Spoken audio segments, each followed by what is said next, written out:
boa tarde, bem-vindos a mais um episódio do Mirador do Tempo. Comigo tenho Hugo Sanches, professor na ESMAI e maestro do próximo concerto Sete Meninos, Sete Cantatas, deste mês de junho, onde interpretaremos Bach e Nebra. Hugo, muito bem-vindo. Muito obrigado pelo convite. É um grande prazer estar aqui. Prazer é todo nosso. Gostava de começar por perguntar, sendo uma pergunta bastante genérica, mas como é que surgiu o teu interesse pela música antiga, mas mais importante, quando acabaste a tua licenciatura em guitarra, qual era a situação em Portugal, digamos assim, das cordas de ligadas antigas? Sim, de facto é uma pergunta que dava aqui para darmos 2 horas a falar. Eu acho que agora a memória a memória vai sendo reconstruída, mas neste momento o que a minha memória me diz sobre o meu interesse pela música antiga, ela mostra-me 2 momentos assim marcantes nesse meu percurso. Pronto, como disseste, eu estudei guitarra clássica, e eu lembro-me de... Aliás, não houve 2 momentos, houve talvez 3 momentos. Esta memória vai sendo reconstruída, no meu caso, de minuto a minuto. Um dos momentos foi lembro-me, quando estava no segundo ano da licenciatura, no bacharelato na altura, de uma das peças que eu estava a estudar, era uma fantasia de John Dowland. E foi a primeira vez que tinha tocado Dowland, e de repente, na guitarra, claro, e de repente foi assim uma descoberta maravilhosa, e eu não conseguia perceber como é que era possível escrever música tão perfeita. Era a minha sensação, um enorme equilíbrio e beleza na maneira como a música estava composta, que, apesar dos meus interesses serem muito ecléticos, só verificava na música daquela época, do século XVI e XVII. Pronto, esse momento foi assim absolutamente luminoso e deu-me muita vontade de começar a descobrir o mundo do alaúde. Outro desses momentos foi um concerto do Jordi Sabal com o seu grupo, acho que não sei se seria o Espelho de Vinho na altura ou a Capela Real. Era um grupo muito grande, no Europarque, é um local de espetáculos perto a 30 km do Porto. Foi um concerto maravilhoso, com o repertório ibérico, e foi um concerto que marcou profundamente na altura também. E um terceiro momento foi o contacto que eu tinha na altura com o maestro José Luís Borges Coelho, que dirigia o Coral de Letras, e era também professor na ESMAI na altura. Nós tínhamos aulas de coro e ele levava muita música também do século XVI, XVII, XVII, XVII para o coro, para cantarmos. E era uma música também que tinha um efeito muito mágico em mim. E lembro-me dele recomendar, eu perguntava-lhe que grupos é que recomenda, e lembro-me dele recomendar o Concerto Italiano do Rinaldo Sandrini, e eu fui comprar os CDs que então estavam a sair dos Madrigais de Monteverdi, e foi também muito maravilhoso. Quando eu comecei a ouvir aquela música, naquela interpretação, pronto, tudo aquilo me empurrava numa direção inequívoca. Claro, este empurrão, de facto, não tinha muita consequência, porque a situação da corda dedilhada na altura não era muito dispersa, não é? Tínhamos algumas figuras de referência, como o Manuel Moraes, por exemplo, que eu trabalho com os Cheveiros de Lisboa, não é? O Pedro Caldeira Cabral também fez o seu trabalho com o Concerto Atlântico, mas tudo muito disperso. Isto já é tão antigo que não havia internet ainda, portanto a facilidade de comunicação não era a melhor, e portanto eu, terminando os meus estudos de guitarra, não fiquei um bocado desamparado, não sabia muito bem o que fazer. Pronto, e andei ali uns anos à deriva, até finalmente encontrar o meu caminho, que acabou por acontecer, primeiro de forma autodidata, também estando livre de ter que cumprir obrigações escolares, de fazer recitais e audições. Resolvi comprar um alaúde, até foi o meu pai que me ofereceu. Queres um dia adoto um alaúde? Pronto. Um alaúde da Early Music Shop. Pronto. Não era o melhor do mundo, mas serviu para começar. Aos pouquinhos quer dizer, não é uma tarefa impossível passar do mundo da guitarra clássica para o alaúde. Nessa altura já começava a ver a internet, comecei a descobrir os cursos, fui a Urbino, por exemplo, cheguei a ter aulas em Inglaterra com o Jacob Herriman, que é um grande alaudista concertista, e depois o Pedro Silva e a Ana Mafalda Castro estavam a dinamizar muito o curso de música antiga na ESMAI, e eu, como era muito amigo do Pedro e tinha sido até aluno da Ana Mafalda, tínhamos coincidido em música de câmara, as poucas experiências de música antiga que tive com ela na ESMAI, enquanto guitarrista, foi com ela, portanto é uma pessoa muito, muito inspiradora. Portanto, comecei a me aproximar deles e, vendo o interesse do alaudista, eles próprios também tomaram a iniciativa de começar a trazer professores visitantes E aí comecei apesar de já ter uma certa idade, não é? Haver uma oportunidade boa para fazer aquilo que, no fundo, já há uns anos grandes desejava fazer. E resolvi fazer tudo isso, uma nova licenciatura, um novo mestrado, tudo com o Ronaldo Lopes, que é um grande aulista brasileiro e professor, e pronto, e aqui estou. Mas, entretanto, fizeste uma pós-graduação de Psicologia da Música. É verdade. Foi para preencher o tempo? Foi um bocadinho. Eu também, no momento em que acabei os meus primeiros estudos musicais, eu tinha muitos interesses. É uma dificuldade, a pessoa gosta de tanta coisa e a vida é tão curta, e só tem 24 horas o dia, e precisamos dormir, que chatice. Mas é bom também. Às vezes dormir durante as horas é que não devia estar a fazer. Desculpa. Portanto, a psicologia era um grande interesse na altura, e havia um mestrado em Psicologia da Música que era uma parceria entre a Faculdade de Psicologia da Universidade do Porto e a Escola Superior de Educação. Pareceu muito interessante e, de facto, fiz o primeiro ano. Portanto, o ano da tese, que era o segundo ano, não cheguei a fazer, porque foi na altura em que eu comecei a investir muito e a dedicar muito ao aluno. Portanto, aí fiquei só com o primeiro ano. Mas havia alguma área de interesse tua na Psicologia da Música? Em específico, ou foi só para desbravar esse campo? Foi. A ideia primeira era relacionar a área da Psicologia, que me interessava muito, com a área da música. A área específica da Psicologia da Música, confesso que não é das que mais me fascina, apesar de ter pontos muito interessantes, e até acabei por abordar temas muito interessantes, como questões de ansiedade em palco, são temas assim quentes da psicologia, que são a Psicologia da Música, não é?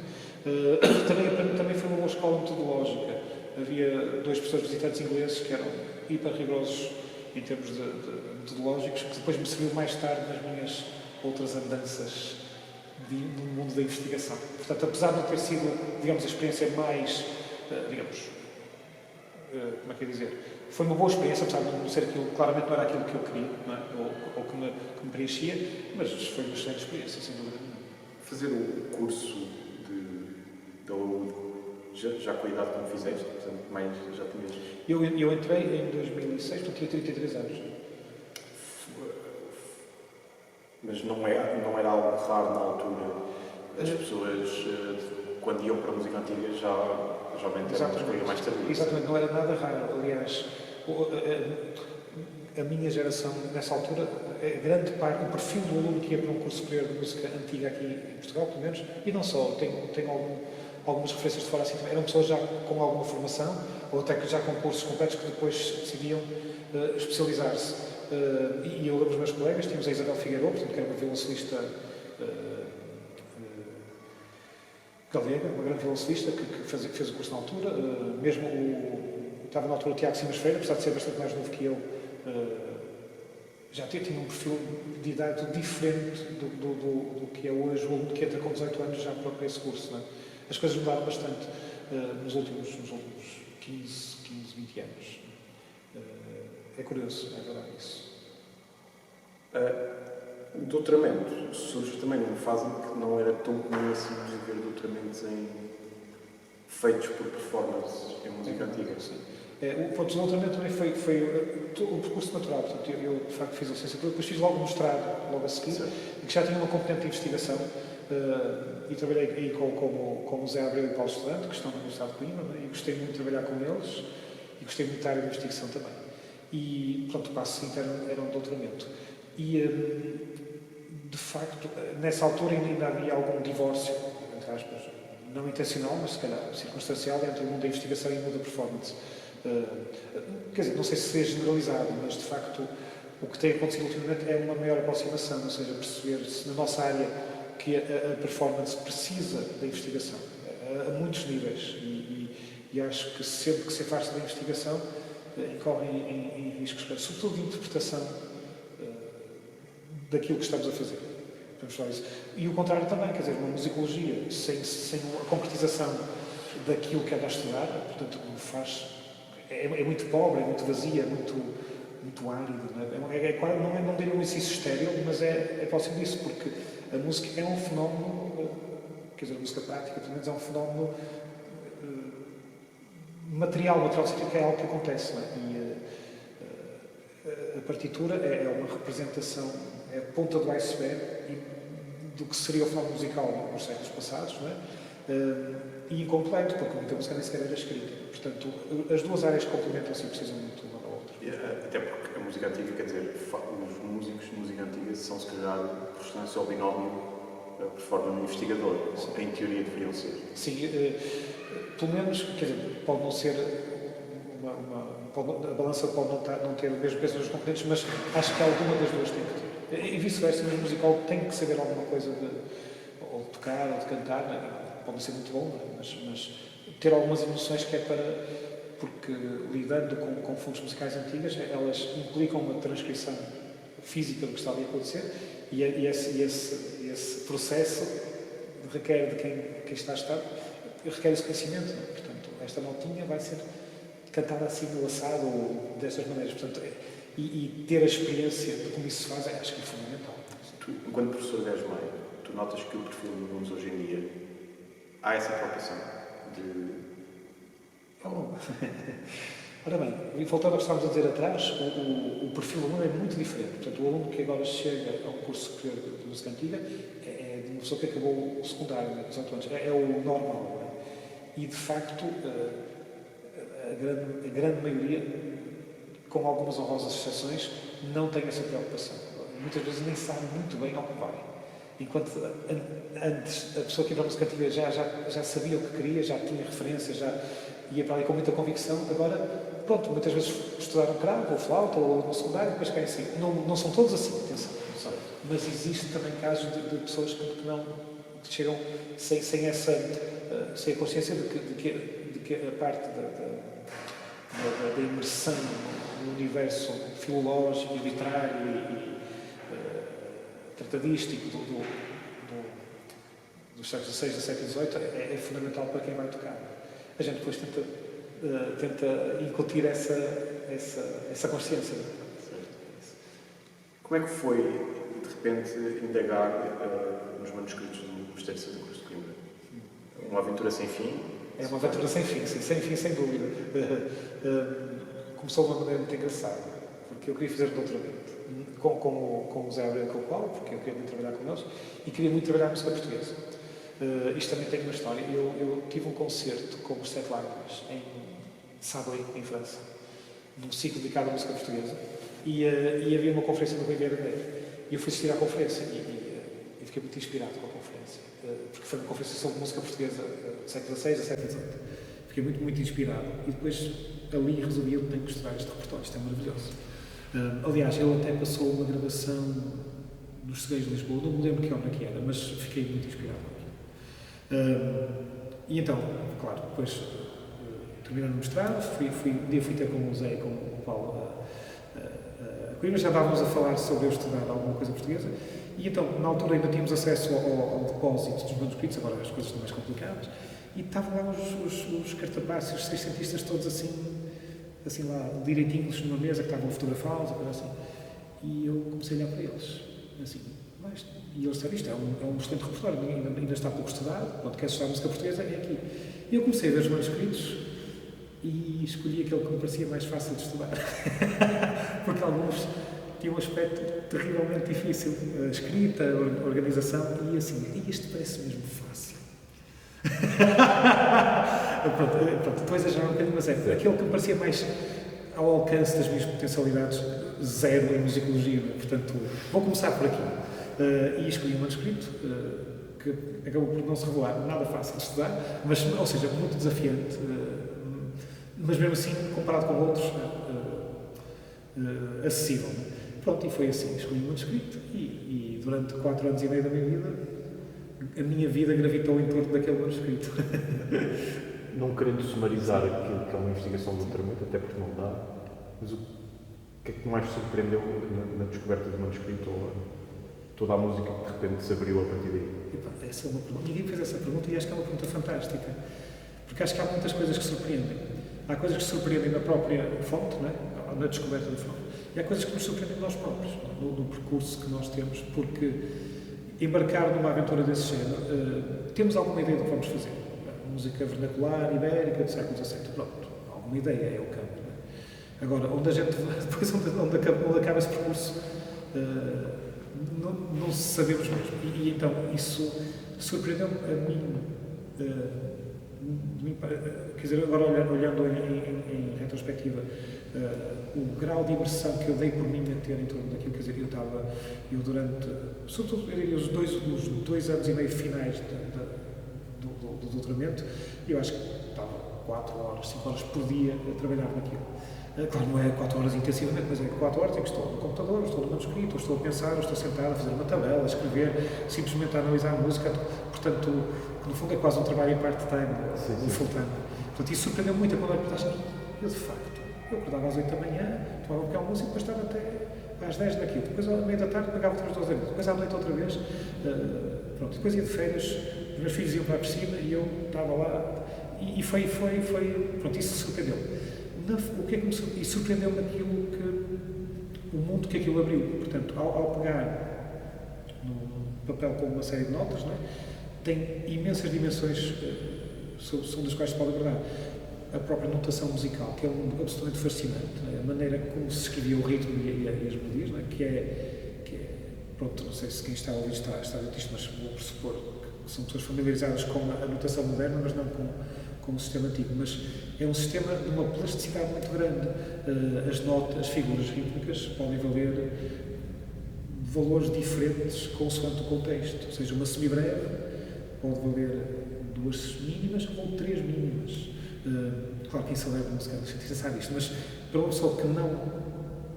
O que é fascinante é que é um sistema extremamente plástico e é um sistema que desafia até alguma rigidez que nós hoje temos no nosso mundo em geral. E não, pronto, eu falei da notação musical, mas o mesmo se refere à própria poética, ao léxico, até à ortografia. Portanto, esta imersão no mundo de evidência do século XVII, há certos aspectos onde há uma maior flexibilidade, pluralidade e plasticidade que hoje em dia não, que é um mundo bastante cartesiano, bastante regulado, bastante normalizado. E esta descoberta é surpreendente, fascinante e extremamente pedagógica em termos de pessoais. Se calhar estou a ser muito vago, mas acho que essa foi e depois, também uma das grandes surpresas, é a qualidade maravilhosa desta música. Quer dizer, nós estamos a falar...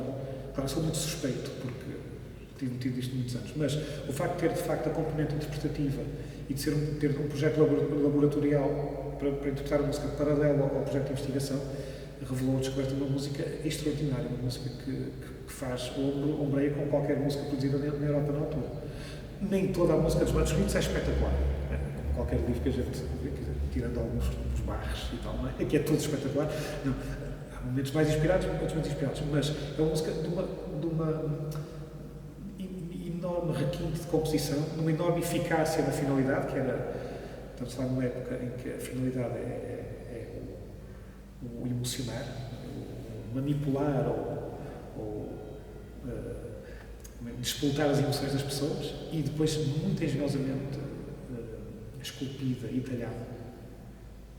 Eu sei que a pergunta que eu vou fazer era provavelmente mais fácil perguntar aos teus orientadores, mas mesmo assim, passados os anos do doutoramento, da descoberta do manuscrito, há muito mais para investigar do que os resultados que já obtivemos? Sem dúvida, sem dúvida. Aliás, os resultados mostram que há muito mais a investigar ainda. Chega-se ao fim com uma visão melhor do que se tinha, mas com muitas mais perguntas do que no início. Muitas, sim. Em aspectos genéricos, alguma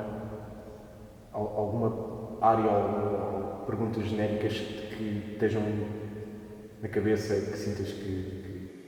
Eu tenho que ir atrás disso. Se puderes revelar. Claro, não posso, claro, sim. Ou seja, resumindo, a tua tese levantou de repente problemáticas que tu dizes. Isto é essencial perceber ou começar a entender melhor. Não sei se usaria a palavra essencial, mas o que eu acho que seria espetacular descobrir uma das coisas para que é que foi feita esta música, onde é que ela foi tocada e como. Ou interpretada e como. Sim, porque não sabemos que temos os manuscritos com música. Algumas indicações de ano, por exemplo, algumas dizem março de 1650, por exemplo, ou Natal de 1646. Umas depois dizem Braga, Lourvão, Guimarães, nem alguns pontos, não é? Mas poucas indicações mais temos. Portanto, estes livros, estes cadernos, eram cadernos de trabalho, ou do mestre de capela ou de alguns outros músicos da congregação de Santa Cruz de Coimbra. Eram livros de trabalho onde há evidências de muita coisa. Há evidências de composição, portanto, de música que eles faziam para as festas. Não é? Nós sabemos que as festas importantes como o Natal, os Reis, o Corpus Christi e a Páscoa eram momentos de grande atividade, de grande produção musical. Portanto, sabemos que muita música se destinava a estas festas. Agora, o homem em Santa Cruz, ou era exportada para fora, não sabemos. E como? Quantas pessoas cantavam? Que instrumentos tinham? Temos algumas pistas, mas poucas. Porque acho que isso iria, a música é tão boa e tão luminosa, seria muito interessante saber as pessoas que eram capazes de escrever música assim, como é que a tocariam, como é que a fariam, onde e para quem. Há uma surpresa para mim muito grande, em concreto, nestes manuscritos. No caso, em concreto, o manuscrito que eu estudei, há muita música que é de caráter não religioso, mas definitivamente não religioso. E de produção própria, portanto, composta pelo músico que teria feito o caderno. E alguma, inclusive, aponta claramente para música destinada ao teatro, e ao teatro não sacramental, não litúrgico, ou não religioso. E estou muito curioso por saber para que é que seria esta música. Era para uma festa, de certeza. E a festa religiosa tinha muitas manifestações paralelas que possivelmente não teriam um caráter religioso. Talvez fosse para isto, mas é só talvez, não sabemos ainda. Estou muito curioso por saber isso.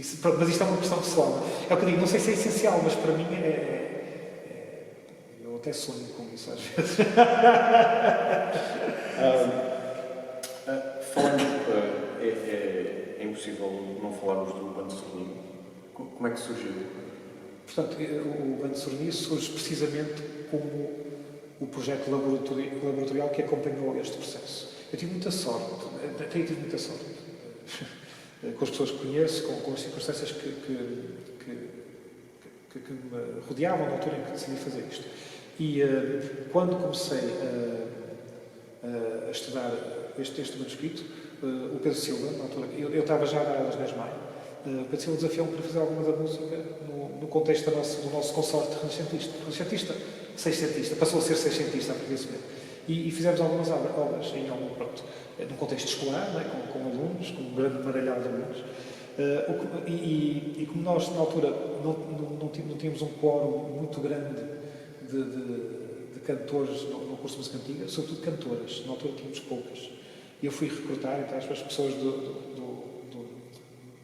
departamento moderno, assim, para cantarem connosco. E foi muito interessante, porque com os alunos de música antiga e com os alunos de música moderna, assim, formou-se um grupinho muito engraçado. E foi desse grupo que nasceu o embrião depois de um ensemble já mais profissional, digamos assim, que acompanhou muito mais de perto depois, durante todo o doutoramento, a música. Portanto, fizemos estes projetos durante um ano e pico com o ESMAI, e depois houve assim uma espécie de spin-off, que foi o Núcleo de Bando Sorninho. Pronto, e o grupo surge então nesse contexto, inicialmente como um grupo laboratorial, íamos experimentando música, portanto é muito engraçado também fazer-se música que nunca foi ouvida, né? Eles e eu ficávamos todos emocionados. Há 450 anos que ouvimos isto, é espetacular. E é uma sensação de facto fantástica. E assim, aos pouquinhos, claro, o doutoramento acabou-se, o grupo continuou. E foi ganhando também uma estrutura mais profissional, digamos assim, mantendo este espírito de muito prazer pelo que se está a fazer de alegria e de entusiasmo, mas tornar a estrutura mais sólida e profissional. Isso foi, eu comecei também, agora paralelamente à parte artística e de investigação, a planear uma estratégia de médio prazo que pudesse permitir isso, que passou por criar um núcleo assim estável, sempre logo, porque as pessoas depois não têm disponibilidade para os conselhos todos, e depois também incorporar uma estrutura de produção, que neste momento temos também. Estamos a trabalhar com a arte e a Vanessa Pires, mas mais... E temos também uma pessoa do grupo que está a fazer o elo, que é a Patrícia, que faz, digamos, está a acompanhar os dois lados, que é muito importante. Sobretudo, quer dizer, tudo isto se passa muito ao nível de relação pessoal, ou seja, apesar da arte ser uma empresa e nós temos um grupo, quer dizer, todo o trabalho se baseia numa excelente relação entre a Vanessa e eu próprio, e a Patrícia também, claro, a tratar depois dos pilares que permitem que o grupo possa agir artisticamente. Já agora um pequeno comentário, eu acho que é um aspecto que mesmo as escolas de música têm que pensar em investir, é dar aos futuros músicos a formação deste nível, não é? De como se cria uma estrutura de produção, como é que se gera um ensemble e como é que se arranja apoios para isso. Eu sei que já há pelo menos nas mais já existe essa componente e pronto, é uma área que de facto tem que ser incorporada nos currículos. Só por curiosidade, para quem vê e ouve, o nome. O nome, exato. É Muito engraçado. O nome é aquele problema nos grupos quando começam a arranjar um nome. Não sei se vocês tiveram essa experiência. Como é que vamos chamar este nome? Então começa a disparar, vamos dizer os nomes. Sim, começa sério, mas depois rapidamente começa a descambar. Todos nós temos essa experiência. Pronto. E onde é ali para o primeiro concerto? Então, lembrei-me de um vilancico que não foi transcrito por mim, não foi estado por mim, foi transcrito primeiro pelo Octávio Granadas, pai de Granadas, que foi um cravista que estudou, mexicano que estudou na ESMAI, depois fez um mestrado em Coimbra, e que tinha transcrito os vilancicos de Negro, dos Cartapazes. E depois foi estreado pela Capela Santa Cruz do Tiago Simas Freire e até foi gravado no primeiro CD deles. Pronto, e nós também fizemos essa peça no primeiro concerto. E essa peça, a dada altura, menciona o Bando de Sodomia, que eu vou explicar o que é. Desculpa, estou a falar demasiado. E então, é um vilancico de Natal. Portanto, no crioulo dos vilancicos de Negro, portanto, a língua imita o crioulo que falariam os africanos que então estavam em Portugal, a maior parte infelizmente escravizada, mas ao que parece, nos Cartapazes de Coimbra, nesta música, há uma reprodução bastante fiel daquilo que é a apropriação dos idiomas africanos das palavras portuguesas. Portanto, sempre que uma língua importa uma palavra de outra língua, adapta às suas próprias características. Portanto, nós dizemos futebol, dizemos futebol, não é? Pronto, aportuguesamos uma palavra inglesa, não é? Pronto, e dizemos o hall de entrada, não dizemos o hall de entrada. Pronto, estes fenómenos acontecem com todas as línguas. E claro que as línguas africanas não são exceção. E elas incorporam o léxico português e adaptam à sua própria fonética. E ao que parece, este crioulo que aparece nos manuscritos de Coimbra representa muito fielmente esses fenómenos e está a ser estudado neste momento. Ao contrário de outros crioulos em outras fontes literárias e musicais, que parece ser muito mais depreciativo em relação ao africano. Atenção, não quero dar aqui um caráter de exceção a Santa Cruz, não é? Era uma cidade esclavagista, racista, isso é vergonhoso para nós, mas é a constatação. Mas, enquanto documentos do que seria a música e o falar dos africanos, não deixam de ser documentos importantes. Voltando ao enredo, está então nesse crioulo, não é? E então há um grupo de angolanos e santonenses que querem ir louvar o menino Jesus, que acabou de nascer. Tem um solista, que é o líder do grupo, e olha para o menino e diz: ai, que menino tão bonitinho. Ai, que lindo que ele é. Que alegria. Eu quero pegar nele e dar beijinhos nos pés e louvá-lo. Pronto. Só que isto é uma peça em stile concertato, temos o solista e depois o coro que responde. O que acontece é que o coro, como está sempre a responder, a solista fica um bocadinho... Não consegue. Ela quer dar miminhos, quer louvar Jesus e não consegue. Os outros estão sempre a fazer barulho, sempre a cantar. E então ela vira-se para eles e diz: mas que bando de surdo! Portanto, é um insulto. Portanto, o nosso grupo, o nome é um insulto. Não se sabe muito bem o que é que quer dizer, mas pensa-se que poderá quer dizer bando de estorninhos, porque os estorninhos fazem muito barulho, muito algazarra. Portanto, é um insulto apropriado à circunstância. Pronto, e achamos que seria... Portanto, é um nome que tinha a ver com a música que nós estávamos a fazer. Depois também eu queria um nome que distinguisse um bocadinho do típico grupo de música antiga, né? Quer dizer, ou melhor, que identificasse com Portugal e com uma certa época. Pronto, ficou assim. Fantástico. E o que é que se avizinha agora em termos de projetos? Temos projetos. Tivemos a gravar um filme, um filme musical, que está a ser agora acabado. Aproveitamos o apoio da Europa De Gertos? Não, foi da Grande Agricultura. O apoio extraordinário na pandemia para completar um projeto que eu já tinha idealizado com a Adriana Romero, que vocês conhecem muito bem, não é? Já há uns anos atrás. Aliás, parênteses, uma das estratégias de solidificação da estrutura do Banco de Sonido passou precisamente por uma boa estratégia de comunicação e de imagem, e então, desde o início, que a Adriana Romero, que eu conheci na ESMAE também, que teve a colaborar connosco a fazer vídeos dos concertos para divulgação e para criar aquilo que se chama a imagem corporativa, né? Portanto, uma identidade do grupo. Portanto, isso é muito importante também no mundo que corre. Eu não sou particularmente forte nesse campo, mas reconheço a importância, sim. Pronto, então eu e a Adriana, que somos muito amigos também, já tínhamos a ideia de fazer um filme com o Bando Sonio e com música portuguesa do século XVI e XVII. E tínhamos idealizado fazer este filme no Mosteiro de Timanes, que é um sítio maravilhoso perto de Braga. Aquilo é gerido, o mosteiro é gerido pela Direção-Geral da Cultura do Norte. Não tem dinheiro para nada, infelizmente, mas tem um diretor e um pessoal incrível. Não há palavras para descrever. Estas pessoas são de uma disponibilidade, de um voluntarismo extra, e, portanto, eles não conseguem dinheiro, eles próprios têm pouquíssimo dinheiro, mas serem todas as condições para que os projetos lá se realizem. E então, recebemos este apoio da Garantia de Cultura e foi a oportunidade, vimos essa oportunidade. Então, escolhemos um Mosteiro de Timanes, portanto, como, digamos, para estabelecermos um elo entre o património material português e o património imaterial, que é a música e o património arquitetónico. Depois, qual é a narrativa do filme? Baseia-se na canção Susana Jur, do Arlindo de Lasso, que tem 30 milhões de glosas no repertório Ibérico, não é? Quem sabe? Pronto, as famosas Susanas, não é? Pronto, que conta a história é uma história do Antigo Testamento, não é? Onde a Susana é cobiçada pelas velhotes, e então, mas que prefere manter a sua integridade, portanto, a perdê-la pela luxúria destes dois velhos, não é?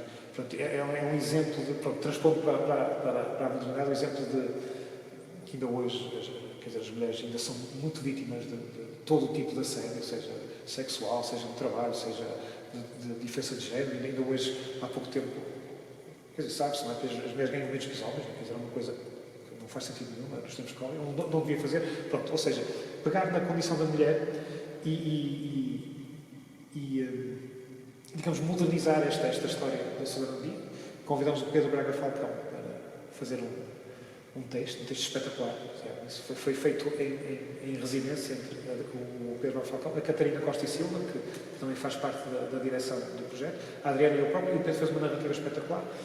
E então, em que é que consiste? Pegamos em 4 obras portuguesas do século XVI e XVII, que têm como protagonista a mulher, em diferentes situações. A mulher resiliente, a mulher terna, a mulher como o símbolo da vida, né? Desde a juventude até à velhice. Unidos por esta narrativa de Pedro Braga Falcão, pronto, e fizemos um filme também. Temos a gravar, agora vai ser. Um filme muito estético, muito de quadros poéticos, não um filme diacrónico, um filme que aproveita a música, o património, esta narrativa para criar assim um objeto interessante do ponto de vista estético, fotográfico e musical. Pronto, esse foi o último projeto. Proximamente conseguimos agora também um apoio grande da Europa Criativa, que é o apoio da União Europeia, o Banco de Sonia, a Capela Santa Cruzes do Tiago Silves Freire e a Universidade de Coimbra, também em acordo com uma Universidade Espanhola, a Universidade de Valladolid, como o Festival do Lubé da Baessa, como o Javier Marinho, e como o Conservatório de Lyon, onde está o Tiago. Portanto, é um projeto assim europeu e que tem várias atividades em torno da música de Santa Cruz, que vai passar por concertos, vai passar por reconstrução de música, reconstrução de manuscritos. Pronto, esse é o próximo grande projeto que vai acontecer. Muito bem. Hugo, muito obrigado. Temos concluído a nossa entrevista. Aproveito já agora para agradecer o convite, porque de facto honra-me muito, quer dizer, sinto-me mesmo muito honrado, lisonjeado e privilegiado por ter esta oportunidade para trabalhar com um grupo de músicos extraordinário, com um grupo de pessoas extraordinário, e estou muito, muito feliz por estar aqui. Muito obrigado. Obrigado. Muito obrigado para todos os outros episódios do Mirador do Tempo, enxertos do 7 Minas 7 Cantatas, da página do YouTube do Ensemble 258 e da página do Ciclo de Música Antiga 7 Minas 7 Cantatas. Obrigado.